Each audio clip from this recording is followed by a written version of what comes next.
बहुत समय पहले अरनपुर नामक गांव में गोपाल नाम का एक गरीब बुनकर रहता था। वो दिन रात मेहनत करता, लेकिन उसके घर की हालत कभी सुधरती नहीं थी। उसकी पत्नी मीरा और उसका छोटा बेटा सूरज हमेशा उम्मीद लगाए रहते कि एक दिन उनके जीवन में भी उजाला आएगा। एक दिन सूरज बोला, पिताजी, मुझे भी अच्छे कपड़े चाहिए। दूसरों के बच्चों की तरह मैं भी सुंदर कपड़े पहनना चाहता हूँ। गोपाल की आंखें भर आईं। वो बोला, बेटा, अभी तो हमारे पास इतना धन नहीं है, लेकिन ईश्वर पर भरोसा रखो, जरूर अच्छे दिन आएंगे। गोपाल रोज अपनी चरखी लेकर कपड़े बुनता, लेकिन उसकी दुकान पर कोई ग्राहक नहीं आता। ऊपर से गांव के कुछ लोग उसका मजाक उड़ाते। हाँ, इस मनहूस बुनकर से तो गांव बर्बाद हो जाएगा। थका हारा गोपाल एक दिन जंगल की ओर निकल गया। उसका मन भारी था। वो सोच रहा था, क्या यही मेरी जिंदगी है? क्या मैं हमेशा गरीब ही रहूंगा? जंगल में चलते चलते उसे अचानक किसी पक्षी की चीख सुनाई दी। उसने देखा कि एक सुंदर नीले पंखों वाला पक्षी शिकारी की जाल में फंसा हुआ है। गोपाल ने तुरंत दौड़कर उस पक्षी को बचा लिया।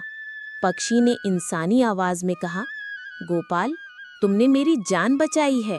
मैं कोई साधारण पक्षी नहीं, बल्कि वरदान देने वाला जादुई पक्षी हूँ। मैं तुम्हें एक वरदान देता हूँ। जब भी तुम करघे पर कपड़ा बुनोगे, धागे से सोने का धागा निकलने लगेगा। गोपाल हैरान रह गया। उसने पक्षी का धन्यवाद किया और घर लौट आया। जब उसने करघा चलाया तो सचमुच उसमें से सोने का धागा निकलने लगा। मीरा और सूरज खुशी से झूम उठे। धीरे धीरे गांव के लोग भी चकित रह गए। अब गोपाल के पास धन की कमी नहीं रही, लेकिन उसने कभी लालच नहीं किया। वो गरीबों की मदद करता, भूखों को खाना खिलाता और हर किसी से अच्छा व्यवहार करता। इसी बीच पड़ोसी राज्य के राजा की बेटी एक अजीब बीमारी से ग्रस्त हो गई। सारे वैद्य हार मान गए।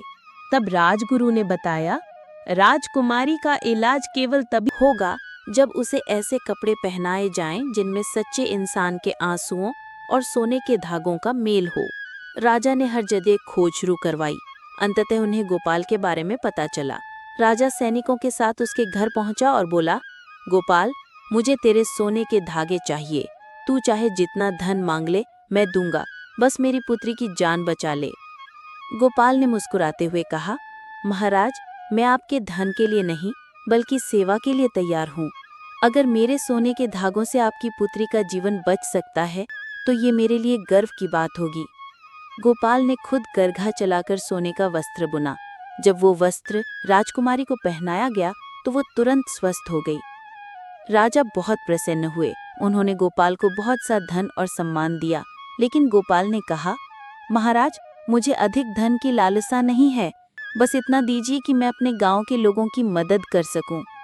राजा ने उसे गांव का जमींदार बना दिया। अब गोपाल न केवल धनवान था, बल्कि पूरे गांव का सम्मानित व्यक्ति भी बन गया। और इस तरह एक साधारण गरीब बुनकर अपनी ईमानदारी, करुणा और मेहनत से अपनी किस्मत बदलने में सफल हुआ। बहुत समय पहले की बात है।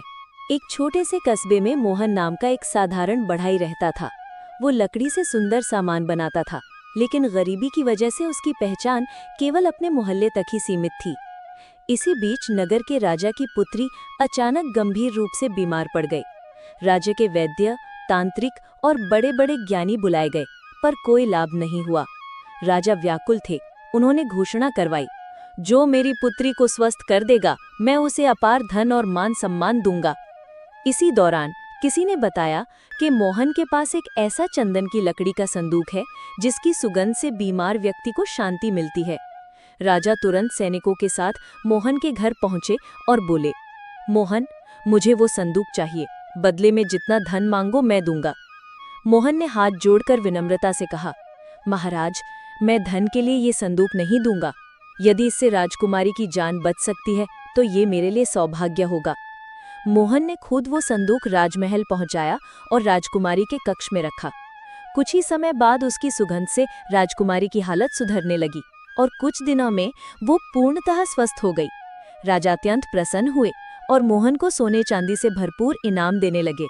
परंतु मोहन ने सिर झुकाकर कहा, महाराज, मुझे धन की लालसा नहीं है।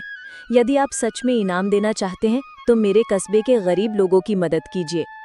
राजा उसकी ईमानदारी और करुणा से प्रभावित हुए।